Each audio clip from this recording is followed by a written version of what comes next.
Motion be agreed to. Speaker. I call the honourable member Grant Robertson. Mr. Speaker, if Tony Ryall's the answer, it must be a pretty silly question. That's what I think. If Tony Ryall is the answer to this. Mr. Speaker, I want to cover a number of issues in the question of the proposed appointment of Tony Ryall. I do want to acknowledge, as the Minister has, that Mr. Ryall is a reasonably long-serving member of this Parliament, coming into the House in 1999, as stated. He's been through ups and downs in that time, ins and outs and ups and downs in that time. He's certainly had a few issues which we've discovered perhaps we might have found the basis for, which is that, unknown to many members of the House, Mr. Ryall is 1/8 Jamaican.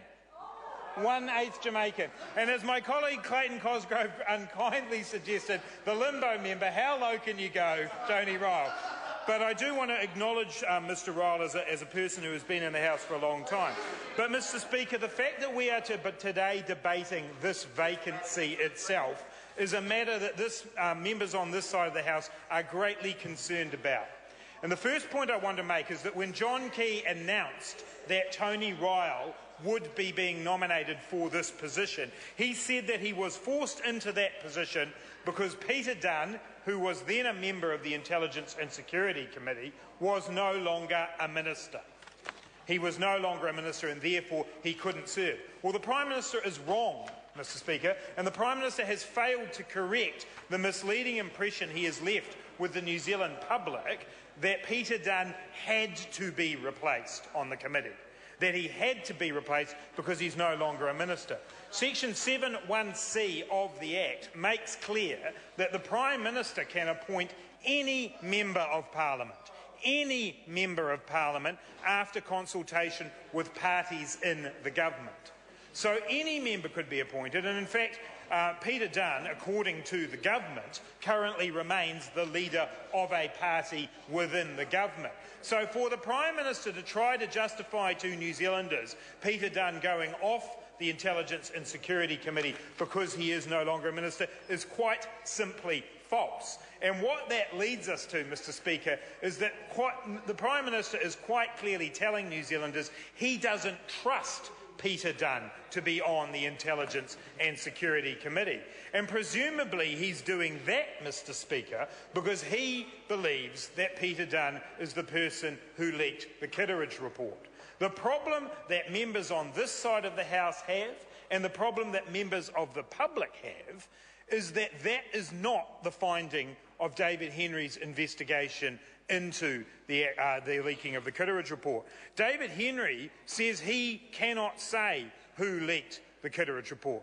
John Key, who ordered the investigation, who said he wanted to get to the bottom of who leaked the Kitteridge report, cannot tell New Zealanders today definitively who that was. And instead we have a situation where Mr. Dunn insists that he didn't leak the Kitteridge report, and Mr. Key is asking us just to turn a blind eye to the fact that he hasn't gotten to the bottom of who leaked this sensitive report and accept that we can brush the whole episode under the carpet and he can get on and appoint Mr. Ryall to this committee in Mr. Dunn's place. Well, that is not good enough, Mr. Speaker. New Zealanders deserve significantly better from their Prime Minister on intelligence and security matters. And this, unfortunately, is sweeping under the carpet of definitively identifying the leaker of the Kitteridge report is typical of this Prime Minister's approach to intelligence and security issues. From day one, this Prime Minister has not been upfront with this House about the activities of the GCSB. We've gone through question time after question time trying to get to the bottom of what the Prime Minister knew about the Kim.com raid, about what the Prime Minister's role was in the appointment of his childhood friend Ian Fletcher to run the GCSB. We discover via the Kitteridge report that John Key actually knew that there had been illegal spying on New Zealanders as far back as February 2012 or May 2012, and he did nothing about it, Mr. Speaker, until the Kim.com case broke. This Prime Minister's lax and in some cases deliberately misleading information and advice about the activities of our intelligence community lead us on this side of the House to be deeply suspicious of any appointment he might choose to make to this kind of committee. Because this Prime Minister does not have the interests of ordinary New Zealanders at heart. This Prime Minister, John Key, has the interests of his mates at heart, never better emphasised by appointing his childhood friend to run the GCSB without anyone else being interviewed off the back of a phone call that he made riding roughshod over that process. So the activities of our intelligence agencies, which are monitored by this committee, are currently being questioned by many New Zealanders. New Zealanders have lost their faith in the intelligence and security agencies of this country, and I believe that that is a direct result of the way that the Prime Minister has undertaken his duties as the person who we as New Zealanders have on our behalf in charge of those agencies. He's got that oversight and he's not performing it properly. And Mr Speaker, the Intelligence and Security Committee currently has in front of it legislation to expand the powers of the GCSB. And some of my colleagues, I think, will speak more on that legislation. But what is quite clear, Mr Speaker, is that this Intelligence and Security Committee should have a pivotal role in our Parliament. It should be a watchdog over the activities of our intelligence and security agencies. And it is toothless at the moment, Mr Speaker. It is a toothless committee because it is unable to actually get to the bottom of issues that New Zealanders are concerned about when it comes to intelligence and security.